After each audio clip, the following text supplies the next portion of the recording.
O, ayan, similar. Kapag similar, copy mo lang, then add mo lang, then simplify. Gets na yon. Then, ito naman guys, ganun din pag minus pa sa similar. Gets yun? Madali lang yun eh. Galing ka magturo, no? Kapag magkaiba naman yung denominator, kunin mo LCD, then divide, then multiply, magiging 3. Divide mo to, magiging 2. Gets yun? Then, magiging 3 plus 2, magiging 5 over 4. Basic. So, kunyari, ito naman. Ito 14 kasi yung 7 tsaka 2, diba? Pag in-skip count mo siya, magiging 14. So magkakaroon tayo ng 14 dito, then divide mo dito, then multiply mo doon, magiging 6. Lol. Hindi nga, may araw na nga eh.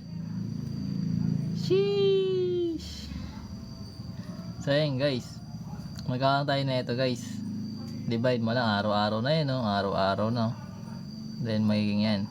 Then ito minus to kasi minus to. Then ayun. Magkakaroon tayo na ito. Then ito guys. Then subtract mo lang. Ito guys. Then magiging 14. Okay? Gets yun. Then magkakaroon tayo na ito guys. Kunyari another example. Paano kung 3? Okay? Kung 3 sila guys, magkaroon ka ng 4, 3, and 2. Cross multiply, ikaw bahala kung anong trip mo. Ikaw bahala kung anong trip mo yun, no? Hindi, ina-cross multiply pag divide.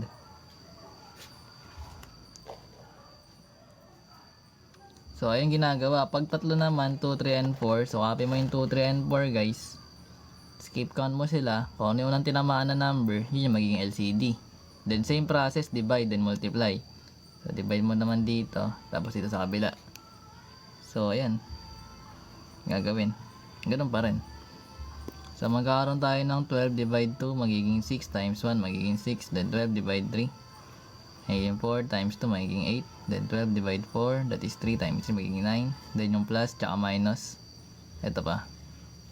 Then, integers na lang siya. 6 plus 8 minus 9, magiging 5 yun over 12. Hanggang lang siya divide. Ay, sa plus. Basic.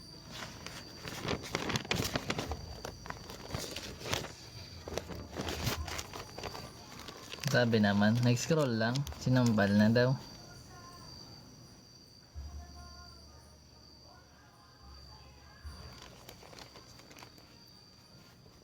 Then ito guys, kapag times naman, ganun pa rin gagawin.